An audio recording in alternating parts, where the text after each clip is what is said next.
Well, so I welcome you to this new initiative of mine where I'm going to make the voice notes of subjects like polity, economy, history, ये वो सब करेगा अपन। UPSC के लिए सब करेगा, voice notes बनाएगा, तुम लोग सुनो। अगर आप लोग कहीं घूम रहे हैं, वर्किंग एस्पिरेंट है, नहीं पढ़ पा रहे एक जगह बैठ के, या फिर मतलब ट्रैवलिंग कर रहे हैं, कुछ भी right, and you want to revise any subject, so you can go through my voice notes and या बेसिकली मैं क्या करने वाला हूँ, मतलब मेरे अपने खुद के नोट्स हैं और मैं उन्हीं को पढ़ के I will make the voice note. मतलब टारगेट रखूँगा मैं अपने दिमाग के अंदर कि मेरे को वॉइस नोट बनाना है, but I will share my screen also, notes दिखाऊंगा अपने। नोट्स उतने अच्छे नहीं है, मतलब नॉट लाइक एस्थेटिक अच्छी सी हैंड राइटिंग, नथिंग, ऐसा कुछ भी नहीं है। बस नोट्स है, कंटेंट अच्छा है, हैंड राइटिंग अच्छी नहीं है, बट मैं वो दिखाऊंगा, देसी सब कुछ जुगाड़ू अपना। स्क्रीन जो है दिखा दूंगा मैं, and I record my voice and that's it. Okay, तो चलिए फिर पॉलिटी से शुरू करता है। और पॉलिटी में भी क्या हिस्टोरिकल बैकग्राउंड, राइट।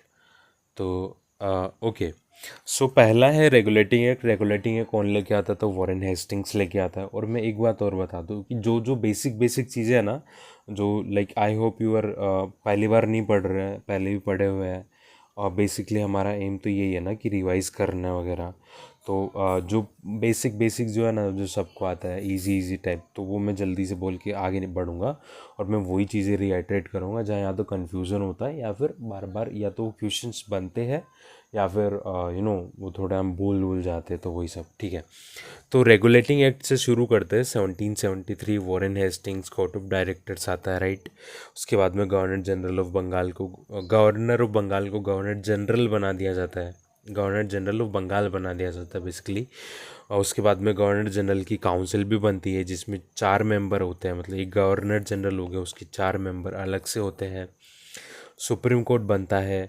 जो भी ब्राइब जो है, ब्राइब मतलब वो क्या बोलते हैं उसको, रिश्वत टाइप का।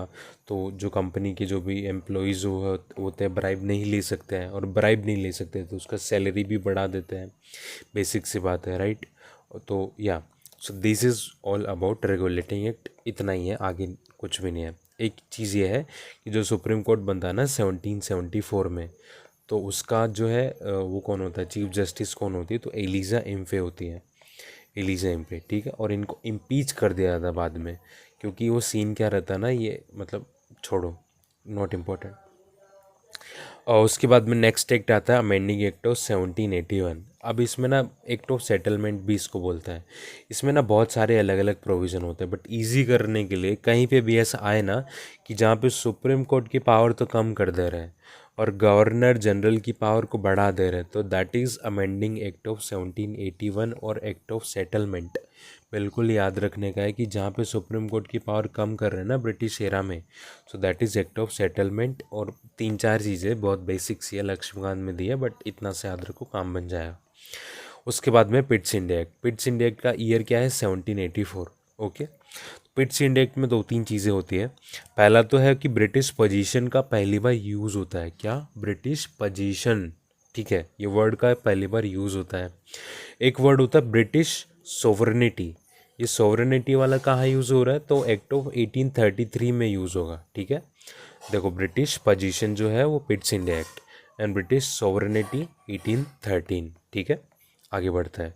डबल गवर्नमेंट यहाँ पे ये आती है। इसमें क्या होता है, एक तो बोर्ड ऑफ कंट्रोल, तो बोर्ड कोर्ट ऑफ डायरेक्टर तो रेगुलेटिंग एक्ट में बनता ही है, जो कि क्या मतलब, जो कि सारे पॉलिटिकल एंड कमर्शियल सारे अफेयर संभालता है। बट अभी एक नया बॉडी आ जाता है जिसको बोलते हैं बोर्ड ऑफ कंट्रोल। ये कब आता है? तो पिट्स इंडिया एक्ट में आता है। किसके लिए आता है? पॉलिटिकल अफेयर्स को संभालने के लिए आता है। याद रहेगा, बोर्ड ऑफ कंट्रोल आ रहा है पिट्स इंडिया एक्ट में, और बोर्ड ऑफ डायरेक्टर वाला आ रहा है 1773 रेगुलेटिंग एक्ट में, बिल्कुल याद रखना है। उसके बाद में क्या है कि जो गवर्नर जनरल की जो काउंसिल थी ना, जो 1+4 था पहले, उसको 1+3 कर दिया गया। मतलब अभी 3 मेंबर की काउंसिल है। 3 मेंबर की काउंसिल क्यों है? 4 में क्या वोटिंग ईजी नहीं थी, तो वोटिंग को ईजी बनाने के लिए 3 कर दिया गया। कब किया गया? तो पिट्स इंडिया एक्ट में किया गया। अब ये गवर्नर जनरल की काउंसिल में ना बहुत सारे चेंज होने वाले हैं, तो मैं इसको बार बार जब भी आएगा ना आगे, तो मैं रिपीट करता जाऊंगा, याद हो जाएगा गारंटीड। बस फोकस ध्यान से सुनिएगा, बिल्कुल याद हो जाएगा सारी चीज़ें यहीं पे। थोड़ा टाइम लग जाएगा, but I will reiterate, repeat again and again and again, कि सारी चीज़ें यहीं पे याद हो जाए। ठीक है। उसके बाद में एक एक्ट आता है 1786 वाला। अब 1786 में कॉर्नवालिस होता है पहले बात तो वाइसरॉय। इसमें क्या प्रोविज़न रहता है ना कि गवर्नर जनरल और कमांडर इन चीफ ये सेम ही बंदा रहेगा। दोबारा बोलता हूँ, एक्ट ऑफ 1786 में क्या हुआ था, कॉर्नवालिस था और उसमें governor general and commander in chief same ही बंदा रहेगा, ऐसा प्रोविज़न आया था। ठीक है। उसके आगे वाला एक्ट होता है, एक्ट कौन सा है, तो एक्ट ऑफ 1793। अब इसमें क्या क्या चीज़ें होती है 1793 में। एक तो गवर्नर जनरल की पावर जो है ना उसको एक्सटेंड कर दिया गया है, पहली बात तो। कमांडर जो है वो काउंसिल का मेंबर नहीं होगा। तो मतलब ये जो 86 में क्या हुआ था ना, सेम बंदा है ना गवर्नर जनरल और कमांडर इन चीफ, उसको उलट दिया 1793 में। उसमें बोला कि जो एक तो ये कमांडर इन चीफ है ये अलग बंदा रहेगा और काउंसिल मेंबर अलग रहेगा, मतलब सेम वेम तो कुछ भी नहीं रहेगा। कब बोला है, ईयर बिल्कुल ध्यान रखने का है, क्वेश्चन ईयर पे ही आने वाला है। तो एक्ट ऑफ 1793, और 1793 में कॉर्नवालिस नहीं था। If I am not wrong John Shore या ऐसे कुछ नाम था उसका, but I am not sure of the name, but Cornwallis नहीं था इस टाइम पे। उसके बाद में क्या है, salary from Indian revenue. Salary जो भी है ना ये अंग्रेज़ों को दे रहे हैं, चोरों को, तो इंडियन रेवेन्यू से देंगे अभी। तो कौन से एक्ट में आया, तो 1793 में आया। उसके बाद में कंपनी रूल 20 साल के लिए एक्सटेंड कर दिया गया, not that important. Company empowered to give licence for trade in India, important. तो बेसिकली हमको 1793 में दो ही चीज़ें बेसिकली याद रखनी है। पहली चीज़ क्या है कि जो भी सैलरी है वो इंडियन रेवेन्यू से देंगे। दूसरा चीज़ हमको याद रखना है कि जो कंपनी है उनको एम्पावर किया गया कि वो लाइसेंस दे फॉर ट्रेड इन इंडिया। दो चीज़ें ये भी याद हो जाएगी, आगे बढ़ेंगे, मैं रिपीट करूँगा, याद हो जाएगा, आगे बढ़ता है अभी। उसके बाद में आता है charter act of 1813। Charter act में ना अच्छा खासा काम होता है 1813 में। पहली बात तो कंपनी की मोनोपोली तोड़ दी जाती है, right. Abolish the trade monopoly of British east India company, पहली बात। दो चीज़ों में ट्रेड की मोनोपोली भी है, एक तो ट्रेड विद चाइना, एक ट्रेड इन टी, क्या बोल रहा हूँ मैं, एक तो चाइना के साथ में ट्रेड, एक टी में ट्रेड। इन सबको छोड़ के ब्रिटिश ईस्ट इंडिया कंपनी की मोनोपोली है ना, उसको ख़त्म कर दिया। इसका दूसरा मतलब ये भी है कि ट्रेड जो है बाकी मर्चेंट्स के लिए ओपन हो गई, मतलब कंपनी वालों कोई के लिए ही नहीं है, बाकी भी इस टी एंड चाइना को छोड़ के बाकी भी, और हर सेक्टर में दे कैन ट्रेड। ओके। उसके बाद में 1813 में क्या होता है, तो क्रिश्चियन मिशनरीज आता है। क्रिश्चियन मिशनरीज को अलाउ कर देते हैं इंडिया में, 1 लाख फॉर एजुकेशन। ओके। और उसके बाद में क्या, local bodies allowed to levy tax. Local bodies को अलाउ कर दिया था कि वो टैक्स ले सकते हैं, ठीक है। और फर्स्ट टाइम इंडियन टेरिटरी, तो देखो इंडियन टेरिटरी को डिफाइन कर रहे हैं, या फिर बोल सकते हैं कि ब्रिटिश सोवरेनिटी का यूज़ कर रहे हैं। तो कब कर रहे हैं, 1813 में। इससे पहले हमने पढ़ा था ब्रिटिश पोजीशन का यूज़ कहाँ किया था, तो याद करो याद करो याद करो, पिट्स इंडिया एक्ट में। Pitt's India act 1784, yes. Okay. उसके बाद में क्या है, चलो ये डन है, तो मैं रिपीट करता हूँ, आगे बढ़ता हूँ। 1813 में क्या क्या देखा था, ट्रेड वाला देखा था चक्कर सारा, क्रिश्चियन मशीनरीज का देखा था, 1 लाख फॉर एजुकेशन देखा था, local bodies allowed to tax देखा था, दैट्स इट। आगे बढ़ते हैं, ब्रिटिश सॉवरेनिटी तो मैं बोल ही चुका हूँ।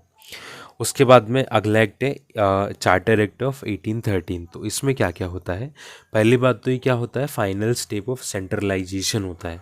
क्या, फाइनल स्टेप ऑफ सेंट्रलाइजेशन, ठीक है। इसमें सेंट्रलाइजेशन मतलब वही सेंटर को ज़्यादा पावर दे रहे, क्यों, क्योंकि यहाँ पे बॉम्बे एंड मद्रास जो है ना उनका पावर डिप्राइव कर लिया गया, मतलब governor of Bombay, governor of Madras, उनकी पावर छीन ली है। तो छीन ली है तो सेंटर के पास पावर आ गई, तो सेंट्रलाइजेशन हो गया। मतलब छोड़ो, बेसिक है, सॉरी मैं सब, ओके छोड़ो। Centralisation, final step of centralisation, that's it. उसके बाद में क्या है, ऑल ट्रेड अबॉलिश कर दिया गया है, पूरा trade, trade with T, China, वो सब भी हटा दिया अभी यहाँ पे, ठीक है। अभी यहाँ पे ईस्ट इंडिया कंपनी प्योरली ए एडमिनिस्ट्रेटिव बॉडी ही बन गई है।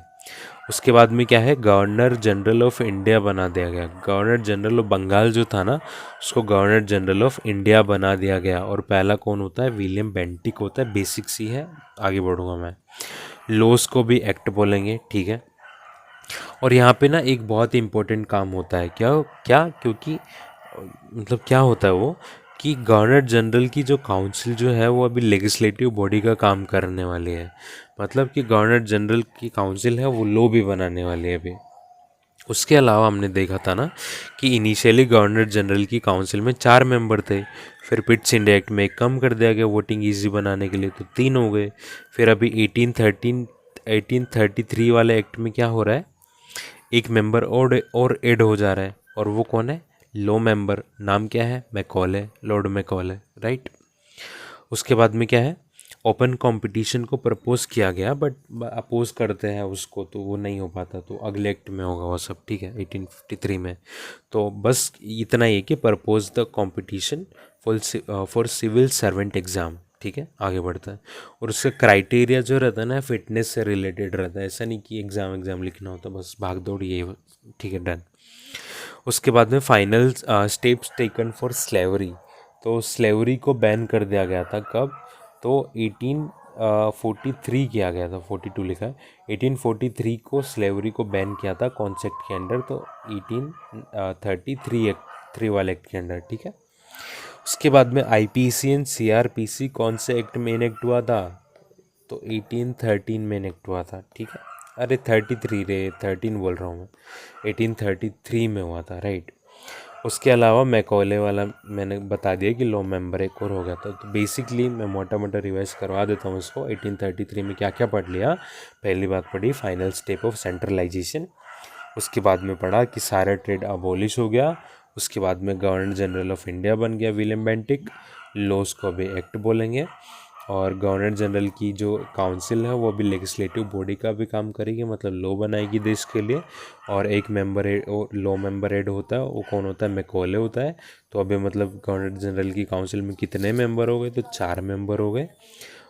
इसी 1833 में ही प्रपोज किया गया था open competition for civil services exam, जो कि फिर अपोज किया तो नहीं हुआ था। बेसिकली कब होता है, तो 1853 में होता है, आगे देखते हैं अभी। और आईपीसी सीआरपीसी इनेक्ट हुई थी कौन से एक्ट के अंडर, 1833 में, यस। चलो डन, आगे बढ़ते हैं। अगला एक्ट है 1853, लास्ट, जो जिसको लास्ट चार्टर एक्ट भी बोलता है, ठीक है। यहाँ पे क्या होता है, सेपरेट लेजिस्लेटिव काउंसिल बना देते हैं। इससे जस्ट ऊपर वाले एक्ट में हमने देखा था 1833 में कि गवर्नर जनरल की जो एग्जीक्यूटिव काउंसिल है वो ही लॉ बनाएगी, बट यहाँ पे सेपरेट लेजिस्लेटिव काउंसिल बना देते हैं लॉ बनाने के लिए। तो याद रहेगा, मतलब 1833 के जस्ट अगले वाला एक्ट है। अब इसमें क्या होता है कि पहली बार लोकल रिप्रेजेंटेशन का यूज़ होता है एक तो, और जो लॉ जो बना रही है उसको इंडियन सेंट्रल लेजिस्लेटिव काउंसिल बोल दे रहे हैं, मिनी पार्लियामेंट भी बोल दे रहे हैं उसको, ठीक है। उसके अलावा ओपन कंपटीशन अभी शुरू हो जाता है, मैकॉले कमेटी उसको रिकमेंड करती है, ये भी मैं बता चुका कि 33 में प्रपोज होता है और 53 में वो शुरू हो जाता है ओपन कंपटीशन। बट यहाँ नहीं होता, लंदन में होता है। दूसरा एक क्वेश्चन ऐसे बनता है कि जो ओपन कंपटीशन एग्ज़ाम होता है वो इंडिया में कब जो है उसका एग्ज़ाम होता है ना, जैसे लंदन में होता है हमेशा, तो इंडिया में कब होता है, तो 1919 वाले एक्ट में आएगा जहाँ पे इंडिया में एग्ज़ाम होगा, ठीक है। और पहले बंदे कौन होते जो ये अपना सिविल सर्विसेज एग्ज़ाम जो है वो क्लियर करता है, so that is Satyendra Nath Tagore, Tagore Tagore not Sinha. Satyendra Nath Tagore जो पहले बंदे होते हैं जो एग्ज़ाम क्लियर करते हैं। देखो टैगोर है, पढ़े लिखे हैं, एग्ज़ाम क्लियर कर रहे हैं। सिन्हा जो होंगे वो कौन होंगे, वो गवर्नर जनरल की एग्जीक्यूटिव काउंसिल में पहले इंडियन होंगे जो गवर्नर जनरल की एग्जीक्यूटिव काउंसिल को ज्वाइन कर रहे हैं। और वो कौन से एक्ट के अंडर करेंगे, वो 1909 के अंडर करेंगे। तो आगे बढ़ने वाले हम लोग। उसके बाद में क्या है, separate post for the governor of Bengal के लिए अलग से एक सेपरेट पोस्ट निकाली गई थी, नॉट दैट इम्पोर्टेंट, बट हाँ ठीक है, 1853 में ही ऐसा हुआ था।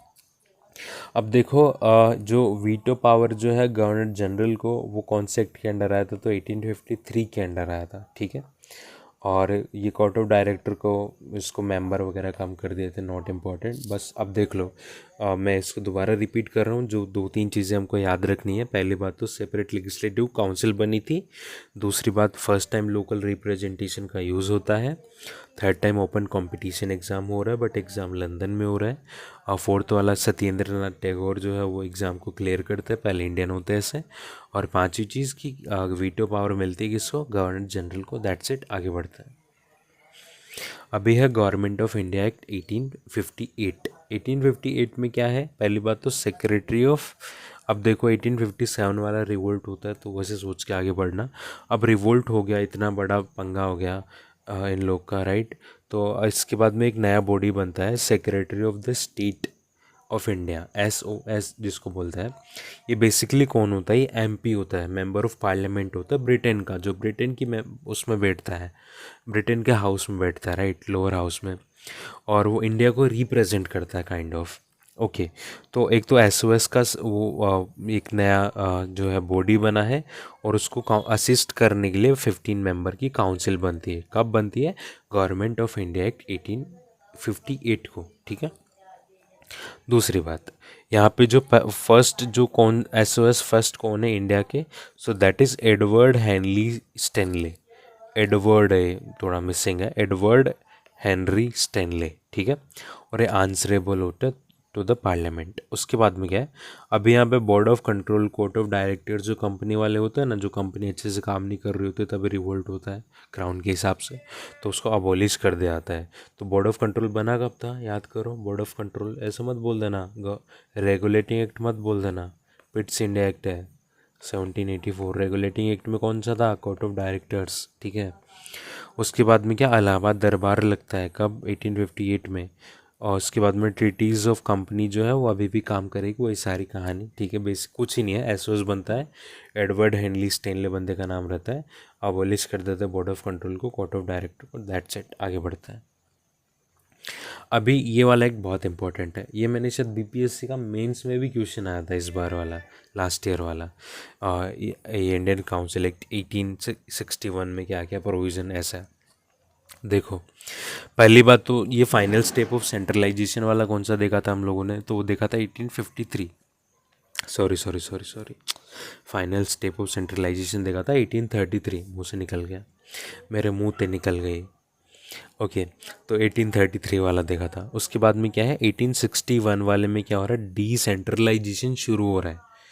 अब डिसेंट्रलाइजेशन में क्या हो रहा है, एक तो establishment of new legislative council कुछ प्रोविंस में, कहाँ कहाँ पे, बंगाल में, नॉर्थ वेस्ट फ्रंटियर प्रोविंस में, और पंजाब में, इन लोग का अलग से ये अपना लेजिस्लेटिव काउंसिल खोल दिया गया। कहाँ कहाँ, Bengal, North West Frontier Province and Punjab में, ठीक है। तो मतलब बेसिकली इतना याद रखना है कि डिसेंट्रलाइजेशन शुरू होता है, मेन तो यही है।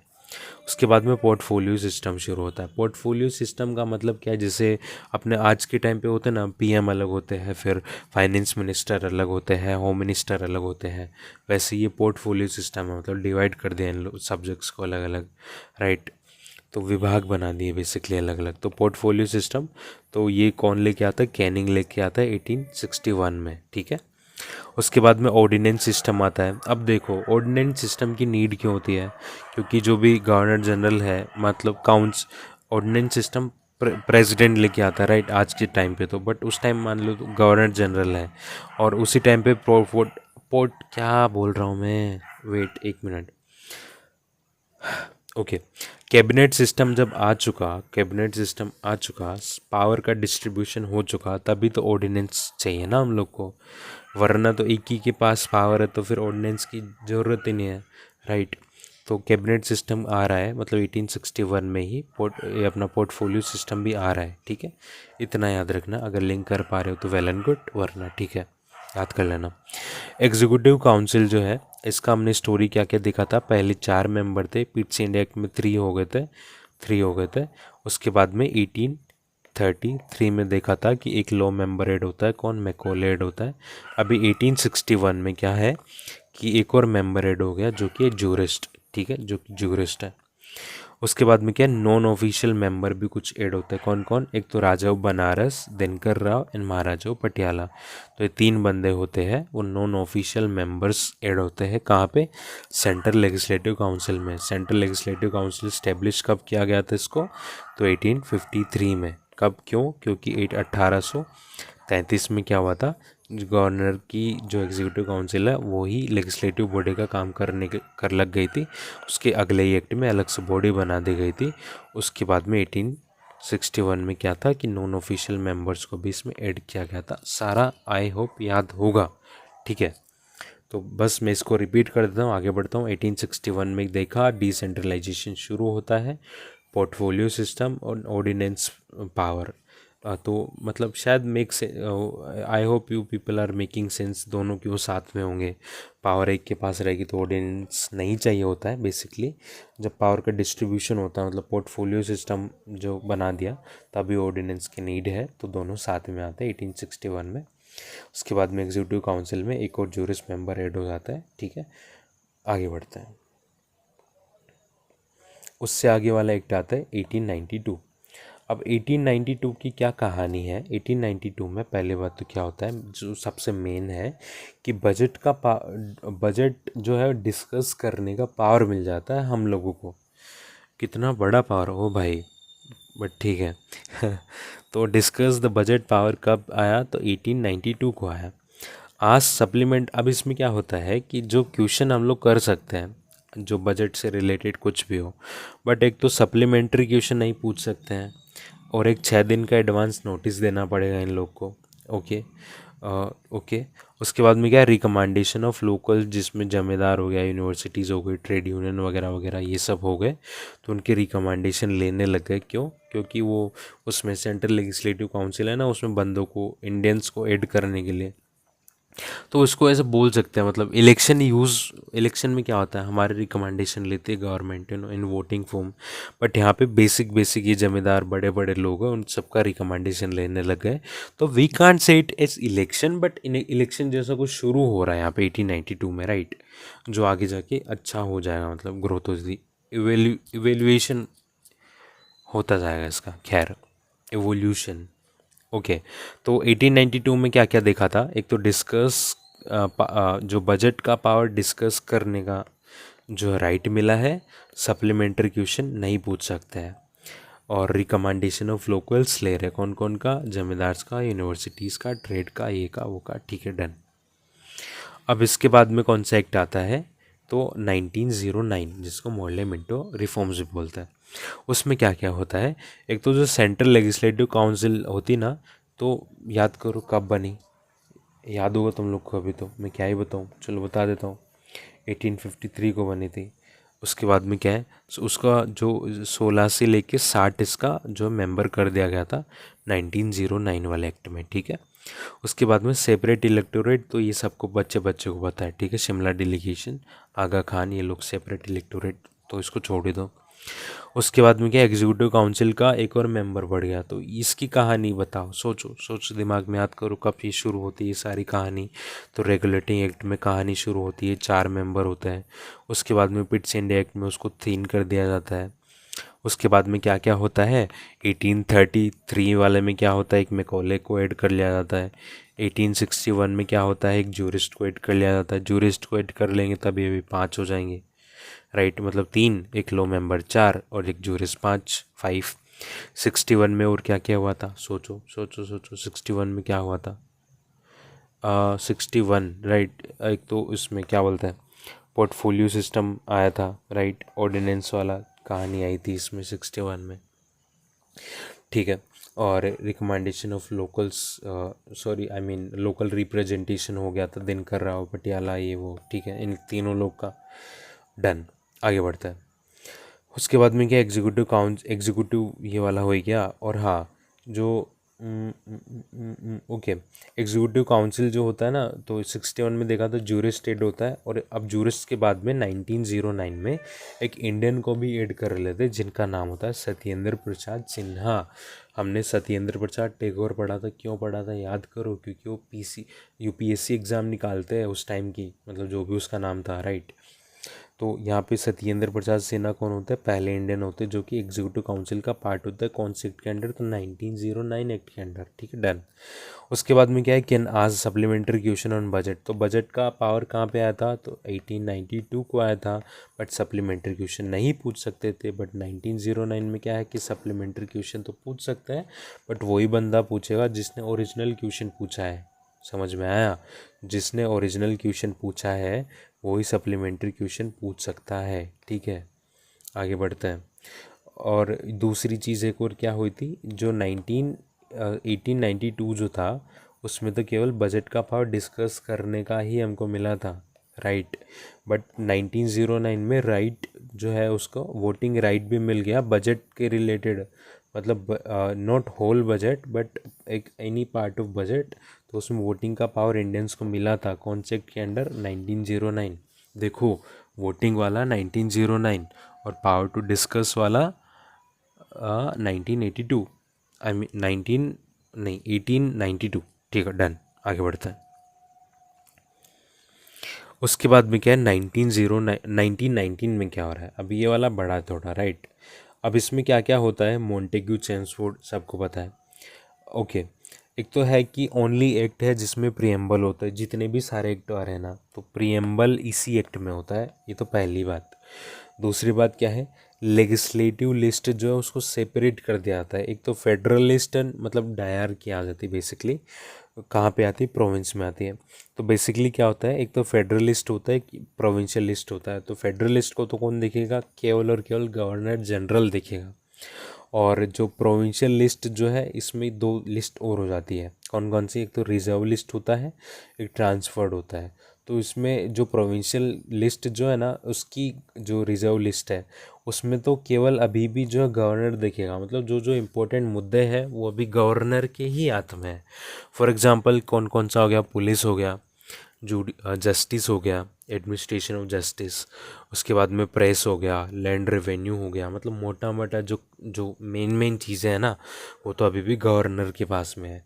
बाकी जो ट्रांसफर लिस्ट, बाकी सारे जो फालतू की एजुकेशन, चलो फालतू की नहीं बस, बट उस टाइम तो एजुकेशन अकेले से कुछ ज़्यादा उखाड़ नहीं पाते हम लोग, तो इसीलिए एजुकेशन जो है ट्रांसफर लिस्ट में डाल दी। मतलब कि गवर्नर के पास पावर तो है ही, पर जो लेजिस्लेटिव काउंसिल है जिसमें इंडियंस हैं उनको भी थोड़ा बहुत पावर मिल गया उस सब्जेक्ट पे। खैर मैं बहुत ज़्यादा बोल रहा हूँ, छोड़ो ये सब बेसिक सी कहानी। हाँ तो बेसिकली एक तो देखा ओनली एक टू हैव प्रियम्बल 1919 वाला, एक डायरार्की आती कहाँ पे आती है, प्रोविंस में आती है। 1935 में कहाँ आएगी, सेंटर में आएगी। याद कैसे रखना है, याद ऐसे रखना है कि 1935 में क्या होता है, ये जो अपना प्रोविंस जितने भी होते हैं ना, ये मतलब फेडरल स्ट्रक्चर बनाने की बात होती है, तो प्रोविंस को ऑटोनॉमी दे रहा है। तो जहाँ पे ऑटोनॉमी की नीड होगी वहाँ पे डायरार्की की नीड तो नहीं होगी ना। तो डायरार्की कहाँ पे है, तो 1919 में है। और प्रोविंस को ऑटोनॉमी कब देंगे, तो 1935 में देंगे। और जब 1935 में प्रोविंस को ऑटोनॉमी देंगे तो डायरार्की किसको देंगे, तो सेंटर को देंगे, right. If I think I am making sense. Centre को डायरार्की कब देते हैं, 1935 में देते हैं। और प्रोविंस में डायरार्की कब आती है, तो 1919 में आती है। खैर आगे बढ़ता है। अभी जो सेक्रेटरी जो है ना, जो कब बनता है सेक्रेटरी, अपना 1858 वाले एक्ट में। तो अभी सेक्रेटरी जो है उसको ब्रिटिश जो है इससे ब्रिटिश जो मतलब ब्रिटिश गवर्नमेंट पे करेगी उसको, ना कि इंडियन गवर्नमेंट, ठीक है। और ठीक है, और एक और चीज़ मैं रिकॉल के लिए बता देता हूँ, या एक एक चीज़ हमने याद की थी ना, इंडियन रेवेन्यू जो है वो मतलब कि जो जो ब्रिटिश एम्प्लॉय होते हैं उसको पैसा सैलरी वगैरह इंडियन रेवेन्यू से मिलेगा। ऐसा कौन सा एक्ट आता है, जैसे ऊपर देखा था हमने, वो देखा था 1793। अब देखो इसको याद करने का एक बेसिक सी कहानी मैं बताता हूँ। अपना जो सब प्राइम क्राइसिस आता है वो कब आता है, आपको याद होगा, तो 1991 को आता है सब प्राइम क्राइसिस। उसके 100 साल पहले मतलब 1892, मतलब 199 उस टाइप से। तो 1892 में क्या हो रहा है, इकॉनमी से related, power to discuss budget, मतलब सब प्राइम क्राइसिस इकॉनमी से रिलेटेड। 1992 इकॉनमी से रिलेटेड, इसमें क्या हो रहा है, पावर टू डिस्कस बजट। उसके भी 100 साल पहले क्या हो रहा है, 1793। 1793 को क्या हो रहा है, याद करो, इकॉनमी से रिलेटेड, जो सैलरी वो जो है वो इंडियन रेवेन्यू से मिलेगा अभी, राइट। तो ये सारी तीनों चीज़ें इकॉनमी से रिलेटेड है, 1991 से रिलेट करके याद रख लेना, ठीक है। और एक वोटिंग राइट कब मिला था बजट में, तो 1909। ओके डन, आगे बढ़ता है। 1919 में और क्या क्या होता है देखो, ओनली एक टू हैव प्रियम्बल देख लिया, सेपरेट जो लिस्ट बना दी गई डायर के आगे प्रोविंस में। सेक्रेटरी जो है अभी ब्रिटिश गवर्नमेंट पे करेगी, इंडियन गवर्नमेंट करती थी पहले। उसके बाद में क्या है, सेपरेट इलेक्टोरेट आ गया, मतलब सेपरेट इलेक्टोरेट जो है 1909 में आया था, बट उसको एक्सटेंड कर दिया गया था, but not for women, women के लिए कुछ भी नहीं था अभी यहाँ पे। और विमेन जो है not allowed to sorry women were not allowed to be house member, याद रखना है। देखो ये ना तो वुमेन को रिजर्वेशन मिला है और बल्कि हाउस की मेंबर का पार्ट भी नहीं बन सकती है फीमेल कोई भी, ठीक है ना। उसके बाद में एग्जीक्यूटिव काउंसिल जो है उसको जो अपनी जो गवर्नर जनरल की एग्जीक्यूटिव काउंसिल है उसको 3/3 कर दिया, मतलब 3 इंडियंस होंगे और 3 जो होंगे वो बाहर वाले होंगे। अब देखो इसकी पूरी कहानी देख लेते हैं। सबसे पहले आया था नहीं, कब आया था एग्जीक्यूटिव काउंसिल रेगुलेटिंग एक्ट में 4 मेंबर के साथ में, पिट्स इंडिया एक्ट में 3 हो गया। उसके बाद में मैकॉले 1933 में लॉ मेंबर एक और हो गया, तो 4 मेंबर हो गए। उसके बाद में 61 में क्या होता है, सोचो 61 में क्या होता है, एक और बंदा ऐड हो जाता है, कौन, जूरिस्ट ऐड होता है। उसके बाद में 1909 में क्या होता है, एक इंडियन ऐड हो जाता है, मतलब 6 मेंबर हो जाते हैं। इंडियन कौन होता है, सत्येंद्र प्रसाद सिन्हा होता है। उसके बाद में उसके अगले एक्ट में 1919 में क्या होता है, आधे आधे आधे तो इंडियंस हो जाएंगे, आधे दूसरे बंदे हो जाएंगे, है ना। तो ऐसा करके याद रख लेना इसको। उसके बाद में लास्ट देख लो 1919 में क्या होता है, सेंट्रल पब्लिक सर्विस कमीशन जो यूपीएससी है आज का, तो यूपीएससी का जो पुराना नाम यूपीएससी की जगह सेंट्रल पब्लिक सर्विस कमीशन है वो इस्टेब्लिश होता है। तो क्वेश्चन आ जाएगा कि यूपीएससी 1935 एक्ट के अंडर हुआ था, तो गलत हो जाएगा क्योंकि ऐसा नहीं हुआ था। तो कब हुआ था ऐसा, तो वो अपना 1919 के अंडर हुआ था यूपीएससी, और जो बाकी स्टेट पीसीएस है वो 1935 के अंडर हुए, ठीक है। ओके। उसके बाद में ये जो एक दो जो सीपीएससी जो है वो ली कमीशन के रिकमेंडेशन पे हुआ था, ये भी इतना सा है, ठीक है। आगे बढ़ते हैं। अभी आगे है कि ये अपना कौन सा एक्ट हो गया, 1919 हो गया ना, तो अभी 1935 वाले एक्ट पे चलते हैं। देखो मैंने बहुत ज़्यादा रफ लिखा है, ये तो कुछ ऐसे ही जल्दी जल्दी मैंने सारे नोट्स बनाए, बट कंटेंट पूरा है, ऐसे कंटेंट में कुछ कमी नहीं है, तो बस एस्थेटिक नहीं है, and that doesn't matter as well. 1935 all India federation आता है, ये मैं बोल चुका हूँ पहले भी। फ्रेंचाइजी 10%, मतलब अपना वोटिंग वाला, तो वोटिंग वाला जब आपने देखा था ना कि देखो एक तो कौन सा देखा था, 1892 में क्या है, लोकल्स के रिकमेंडेशन लेने लग जा रहे हैं। 1909 में क्या है, 5% कुछ वोटिंग शुरू हो गई है, 5% लोग जो अमीर अमीर लोग वो वोट देते हैं। उसके बाद में 1919 में क्या होता है, फ्रेंचाइज 10% हो जाती है, ठीक है, 10% लोग वोट दे सकते हैं यहाँ पे। आरबीआई बनता है 1935 के हिसाब से, छोड़ दो उसको, मतलब सबको पता है। बट एक चीज़ ये देखो कि एसओएस जो है ना, एसओएस कौन होता है, secretary of the state of India, जो कि कब आया था, 1858 में आया था, राइट। उसके बाद में इसके रिलेटेड प्रोविज़न देखा था 1919 में कि इसको पैसा अभी इंडियन गवर्नमेंट से नहीं मिलेगा, बल्कि ब्रिटिश पार्लियामेंट देगी इसको पैसा, राइट।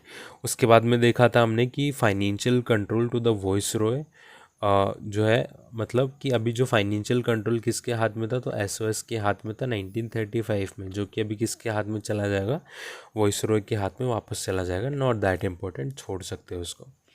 फेडरल कोर्ट बनता है 1935 के हिसाब से, ओके।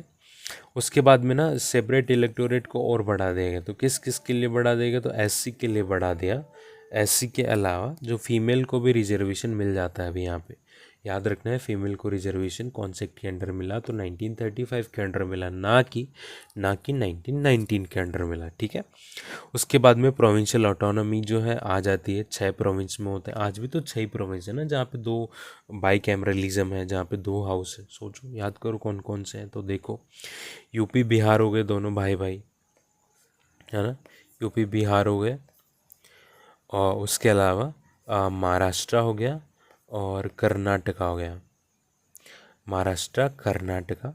उसके बाद में आंध्रा एंड तेलंगाना, ये जो 6 स्टेट है, इसमें आज के टाइम पे भी ये बाई कैमरलिज्म, मतलब दोनों हाउस है, मतलब यहाँ पे लेजिस्लेटिव असेंबली भी है और लेजिस्लेटिव जो है अपनी काउंसिल भी है, ठीक है। चलो खैर, उसके बाद में क्या है, एक तो प्रोविंशियल ऑटोनॉमी हमने देख लिया, बाई कैमरलिज्म देख लिया 1935 में। अभी कॉन्करेंट लिस्ट इंट्रोड्यूस कर दी गई है, कॉन्करेंट लिस्ट इंट्रोड्यूस कर दी गई। कहाँ से उठाते हैं कॉन्करेंट लिस्ट हम लोग, ऑस्ट्रेलिया से के कानून से उठाते हैं। ऑस्ट्रेलिया की कानून जो लो कॉन्स्टिट्यूशन से और क्या क्या चीज़ें ली गई थी, कॉन्करेंट लिस्ट हो गया, प्रियम्बल का लैंग्वेज हो गया, उसके अलावा वो अपना ऑल इंडिया ट्रेड है ना, आर्टिकल 300 वाला है ना, वो हो गया। उसके अलावा जॉइंट सिटिंग हो गया, ये सब ऑस्ट्रेलिया से लिया गया है। उसके बाद में क्या है, 1935 में जो लिया है वो, एक तो रेजुडरी पावर जो होती है ना, तो वो किसके हाथ में रहेगी, तो वो इसरो के हाथ में रहेगी। और जो स्टेट पीसी जो मतलब कि स्टेट पीसीएस जो भी होती है, तो उसका इस्टेब्लिशमेंट हो जाता है। और उसमें से भी अगर जॉइंट, एक मिनट, जस्ट वेट 1 मिनट। हाँ, मतलब हमने देख लिया यूपीएससी 1919 में हो रही है, स्टेट पीसीएस जो है वो 1935 में हो रही है। उसमें से भी क्या है, 40% सीट जो है वो प्रिंसली स्टेट्स के लिए रिजर्व होती है। ठीक है, done done done done done done done. उसके बाद में ना कुछ इलेक्शन होता है, ये हिस्ट्री का पार्ट है बेसिकली, बट लिखा है तो बोल देता हूँ। इस टाइम ना इलेक्शन हो रहा है। इलेक्शन में क्या है कि कांग्रेस कहाँ कहाँ पे जीती है, तो मतलब इलेक्शन कब हो रहा है, 1936 के आसपास की बात है। 36-37 में होता है ना इलेक्शन। तो यहाँ पे कांग्रेस जीती है मद्रास में, बॉम्बे में, सेंट्रल प्रोविंस में, वगैरह वगैरह, और बिहार में, उड़ीसा में। तो यहाँ पे तो कांग्रेस ही जाती है। बट और कोalition की गवर्नमेंट कहाँ बनती, तो आसाम हो गया, और नॉर्थ वेस्ट फ्रंटियर प्रोविंस में कोalition गवर्नमेंट, मतलब यहाँ पे तो कांग्रेस की गवर्नमेंट बन जा रही है। बट कुछ जो है ऐसे भी स्टेट्स है जहाँ पे कांग्रेस अपनी सरकार नहीं बना पाती है। वो कौन कौन से, सिंध, पंजाब एंड बंगाल। सिंध और पंजाब में कौन यूनियनिस्ट पार्टी रहती है, याद रखना है। मतलब सिंध पंजाब में यूनियनिस्ट पार्टी, और बंगाल में कौन है, मुस्लिम लीग एंड कृषक प्रजा पार्टी। पीसीएस में बहुत सारे क्वेश्चन आते हैं। बंगाल में तो कौन है, मुस्लिम लीग एंड कृषक प्रजा पार्टी। और सिंध एंड पंजाब में कौन है, यूनियनिस्ट पार्टी। ठीक है, डन। और ये उड़ीसा, उड़ीसा एंड सिंध, ये दोनों कब बनते हैं, तो 1935 में बनते हैं। और 1935 को जो है ना blueprint of the Indian constitution भी बोलता है, ये भी एक चीज़ है। Okay, done done done done done done. अभी लास्ट एक पढ़ते हैं हम लोग, 1947 वाला। इसमें क्या है, जो अपना देखो, अभी ऊपर देखा था 1919 में क्या देखा था, एसएसओ से रिलेटेड, कि एसएसओ का सैलरी कहाँ से मिलेगा, ब्रिटिश गवर्नमेंट से मिलेगा, अभी इंडियन से नहीं मिलेगा। उसके बाद में हमने देखा था 1935 में कि एसओएस का जो काउंसिल को ख़त्म कर दिया गया, जो 15 मेंबर की काउंसिल होती है ना, उसको असेस करती है, वो 1935 में उसको ख़त्म कर दिया गया। वो 1947 में तो पूरा एसओएस को ही ख़त्म कर दिया गया। ठीक है, उसके बाद में क्या, veto power to the governor general आ गया इसमें। यहाँ पे गवर्नर जनरल जो है, nominate, I don't know what is it, but forget it, nothing important. और ओके, एक और चीज़, जो सिविल सर्वेंट जो बनते थे ना, उसको एसओएस जो है वो ही अपॉइंटमेंट उसका करवाता था, जो भी शपथ वगैरह।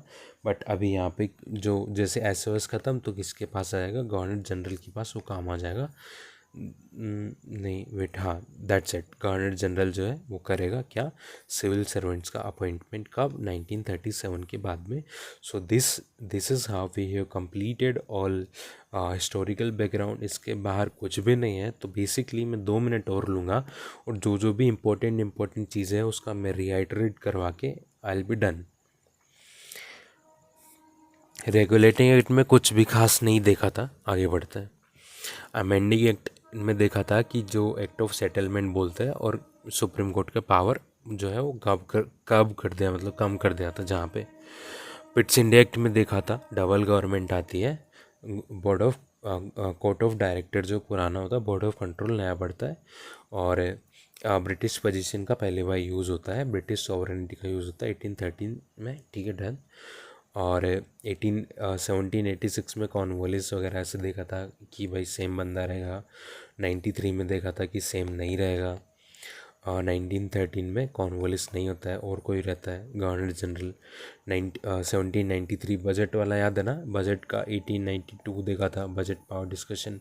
उससे 100 साल पहले भी कुछ इकॉनमी से रिलेटेड, तो क्या इकॉनमी से रिलेटेड, कि सैलरी जो है वो इंडियन रेवेन्यू से जो है, इंडियन रेवेन्यू से देंगे अभी। उसके बाद में company empowered to levy, oh sorry, company empowered to ये licence for trade in India. तो लाइसेंस फॉर ट्रेड मिल रहा है 1793 से। और वो लेवी टैक्स वाला जो था वो 1909 होना चाहिए। अभी देख लेते, कंफर्म कर लेते, वो शायद मैं भूल गया। 1813 में देखा था हमने कि अबॉलिश कर दिया गया ट्रेड, वन लिख दिया एजुकेशन के लिए, और local bodies allowed to levy tax. तो टैक्स वाली बात कब हो रही है? तो 1893 में हो रही है, नॉट 1901, सॉरी। लेवी टैक्स 1813, ठीक है।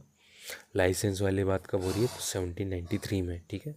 और यहाँ पे इसमें क्या देखा था हमने कि इंडियन टेरिटरी को डिफाइन करता है, मतलब कि ब्रिटिश सॉवरेनिटी का पहली बार यूज़ करता है, डन। 13 में हमने मोटा मोटा क्या देखा था? फाइनल 33 में मतलब फाइनल स्टेप ऑफ सेंट्रलाइजेशन देखा था, ट्रेड अबॉलिश हो चुकी थी, और अभी जो है गवर्नर जनरल की जो जो थी ना काउंसिल जो थी उसको लेजिस्लेटिव बॉडी बना दे रहे हैं ये लोग। फिटनेस क्राइटेरिया, स्लेवरी को बैन कब किया गया था? तो 1893 को 1843 को किया था। आईपीसी एंड सीआरपीसी कब एनेक्ट हुए थे? तो कौन से कैलेंडर हुए थे? तो 1833 को हुआ था।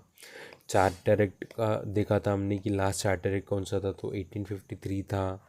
सेपरेट लेजिस्लेटिव काउंसिल, ये सब पढ़ लिया हम लोगों ने। लोकल रिप्रेजेंटेशन होता है शुरू, ओपन कंपटीशन होता है, मैकॉले कमेटी, सेपरेट पोस्ट बना दिया था गवर्नर ऑफ बंगाल के लिए, है ना, यही सब। 1858 में देखा था ये सब को अबॉलिश कर दिया गया, board of control, court of director को, ठीक है। और एसओएस का नया बॉडी बना है, एसओएस का बॉडी बना है। तो एसओएस को अबॉलिश कब किया गया था? तो अपना 1947 को किया था। और इसकी जो ये काउंसिल जो है जो असिस्ट कर रही है उसको कब अबॉलिश किया था याद करो? तो 1833 को किया था। इसका पैसा जो है इंडिया से दे रहे शुरू में, बट ब्रिटेन से पैसा कब देना शुरू किया था? तो 1919 को किया था। आई hope you remember all these things. 1861 में देखा था डिसेंट्रलाइजेशन, पोर्टफोलियो, ऑर्डिनेंस, ये वाला ये लास्ट में देख लेंगे। एग्जीक्यूटिव काउंसिल की कहानी वर लास्ट में रिपीट करके विल बी डन। और ये अपना नॉन ऑफिशियल मेंबर जो है वो ऐड होता है कहाँ पे? लेजिस्लेटिव काउंसिल, जिसको मिनी पार्लियामेंट भी बोल रहे हैं। कब आई थी? 1853 को इंट्रोडक्शन हुआ था। और यहाँ पे लोकल्स को नॉन ऑफिशियल मेंबर ऐड हो रहे। कौन कौन? राजा बनारस, दिनकर राव, महाराजा पटियाला, इन सबको जो है ऐड कर लिया गया। 92 में क्या हुआ था? तो डिस्कस पावर जो है अपना बजट का पावर डिस्कस करने का, बजट का वोटिंग का राइट कब मिला था? तो 1813 में मिला है, राइट। मेरे को लग रहा है तुम लोग को याद होना चाहिए शायद, होगा ही मतलब, ठीक है। और सेंट्रल लेजिस्लेटिव काउंसिल को बढ़ा दिया गया, 16 से 60 कर दिया गया। तो 1909 में कर दिया गया था सेपरेट इलेक्टोरेट। उसके बाद में एग्जीक्यूटिव काउंसिल में 6 मेंबर हो जाते हैं। पहला इंडियन होता है सत्येंद्र नाथ। कब होता है? तो 1909 में होता है। वोटिंग राइट आता है बजट में, ये सब बोल चुका हूँ मैं। 1919 में क्या डायरार्की आती है प्रोविंस में? सेंटर में डायरार्की कब आती है? तो 1935 में आती है। फेडरल सिस्टम कब आता है? तो 1935 में आता है, राइट। सेक्रेटरी जो है अभी उसको ब्रिटिश गवर्नमेंट पे करेगी, तो ये कब आता है? तो 1919 में आता है। सेक्रेटरी का जो एग्जीक्यूटिव काउंसिल को अबॉलिश कर दे रहे तो ये बना इससे अगले वाला, मतलब 1933 में कर दे रहे हैं, राइट। फीमेल जो अभी भी हाउस मेंबर नहीं बन सकती है, वोट तो कर सकती है बट हाउस की मेंबर नहीं बन सकती 1990 तक। और ठीक है, सीपीएससी का इस्टेब्लिशमेंट हो जाता है अपना, सेंट्रल पब्लिक सर्विस कमीशन का। कब होता है? 1935 मत बोलना ना, 1919 को होता है। ली कमीशन की रिकमेंडेशन पे। कौन सा? ली कमीशन की रिकमेंडेशन पे होता है। ओके ओके ओके ओके 1935 वाली सारी कहानी पता ही है। डायरार्की आती है ना। और ये डिप्रेस क्लास के लिए रिजर्वेशन होता है, एससी टेक अलग से दिया जाता है। सेपरेट इलेक्टोरेट को और बढ़ा दिया जाता है, राइट। एससी के लिए, फीमेल के लिए, वर्कर्स के लिए, मतलब फीमेल को रिजर्वेशन भी यहाँ दे रहे हैं। कॉन्करेंट लिस्ट आती है, सारी कहानी है, सब याद होगी। एक बस लास्ट वाला हम ये देख लेते हैं जो एग्जीक्यूटिव काउंसिल की कहानी है ना। एग्जीक्यूटिव काउंसिल में क्या क्या देखा था हमने? तो पहली बात तो हमने एग्जीक्यूटिव काउंसिल का देखा था कि रेगुलेटिंग एक्ट को बनती है, 4 मेंबर होते हैं। उसके बाद में क्या होता है? पिट्स इंडिया एक्ट में 3 हो जाते हैं वोटिंग ईजी करने के लिए। उसके बाद में कौन सा एक्ट आता है अगला? 1833 में क्या होता है? मैकॉले एक और ऐड हो जाता है, लॉ मेंबर, है ना। तो वापस 4 हो गए। उसके बाद में 1861 को क्या होता है? जूरिस्ट एक हो जाता है, जूरिस्ट भी ऐड हो जाता है। तो अभी कितने मेंबर हो गए? 5। उसके बाद में क्या होता है? 1909 में क्या होता है? एक इंडियन को भी ऐड कर लेते तो कितने हो जाते हैं वापस? 6। उसके बाद में 6 में से एक इंडियन, तो 5 ब्रिटिशर्स। उसके बाद में उससे अगलेक्ट कौन सा आता है 1919 वाला। इसमें क्या होता है, आधे इंडियन आधे ब्रिटिशर्स, तो 3 इंडियन हो जाते हैं और 3 ब्रिटिशर्स हो जाते हैं, ठीक है। So I hope you like this one voice note. I really hope that it help you people. That's it. That's enough for today.